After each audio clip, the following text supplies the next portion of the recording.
This is One-on-One.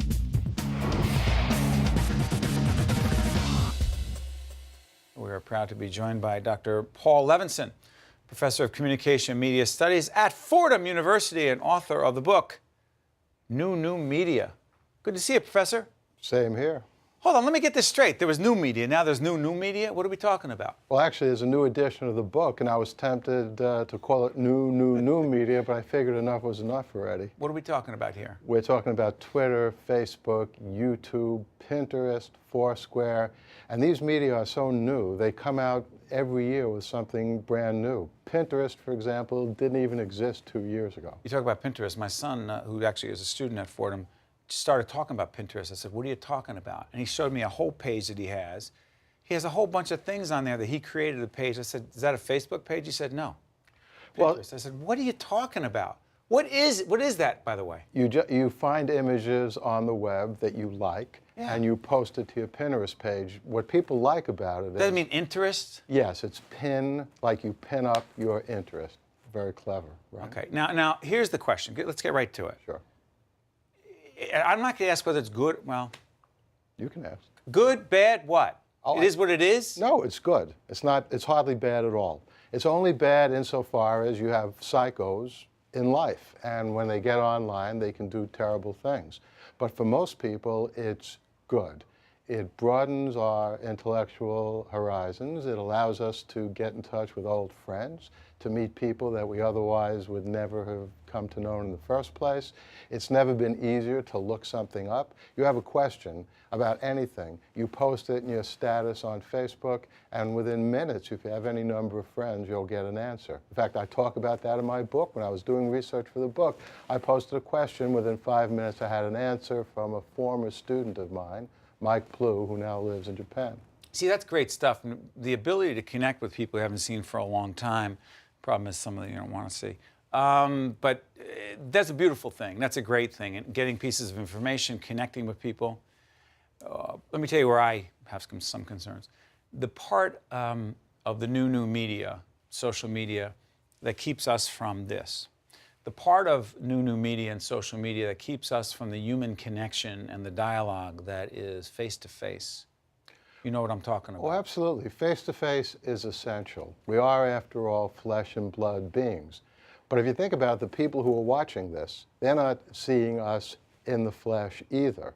And the point is, communication, for the most part, whenever it exists over any distance, that is, whenever two people are not sitting next to each other, as you and I now are, is always going to be not flesh and blood. But it still gives us enormous benefits. So we can talk to someone now through Skype who may be on the other side of the world, and we can see their face, they can see our face, and we couldn't do that previously, or it cost a fortune. But the crucial point is, none of this interferes with our option anytime we like to do things in the real physical world. And one of the things I talk about in the book is, it's not a choice of social media versus real life. The two interlock and interact.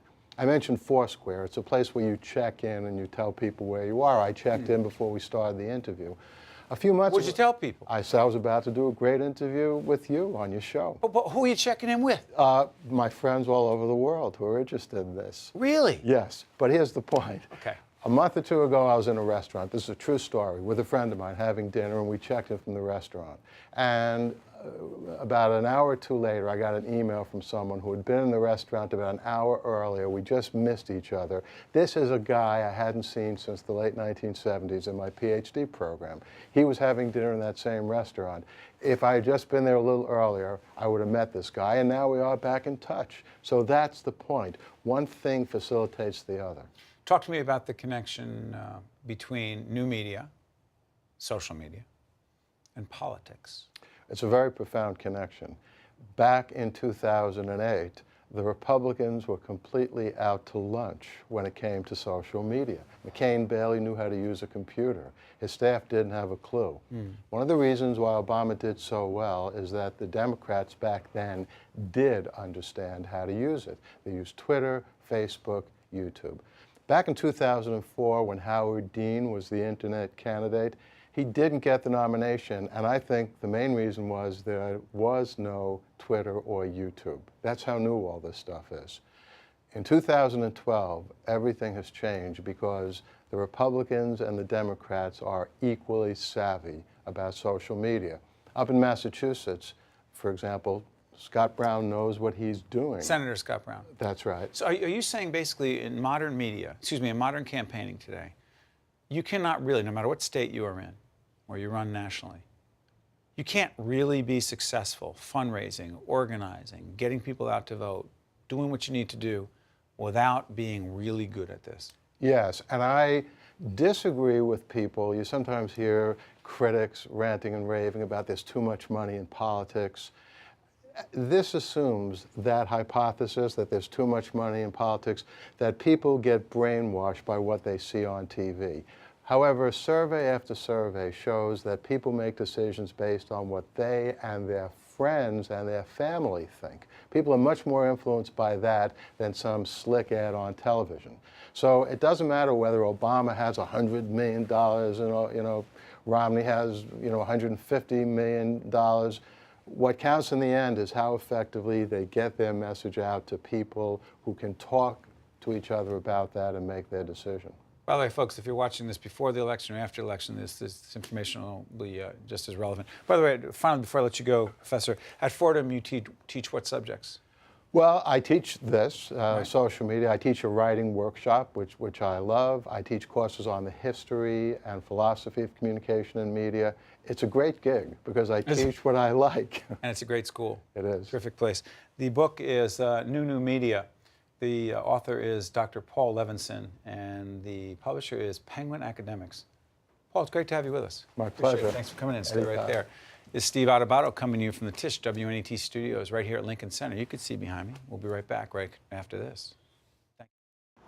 This special edition of One-on-One with Steve Adubato is brought to you from the Tisch WNET studios at Lincoln Center. Funding has been provided by Hackensack University Medical Center, Bloomfield College, offering small classes and big opportunities since 1868, New Jersey Manufacturers Insurance Group, auto insurance, homeowners insurance, and banking under the principle of stewardship, and by Verizon Communications. Promotional support provided by The Record, North Jersey's trusted source, and NorthJersey.com. Transportation provided by Airbrook Limousine, serving the metropolitan New York, New Jersey area. One-on-One with Steve Adubato has been produced in partnership with St. Joseph's Healthcare System.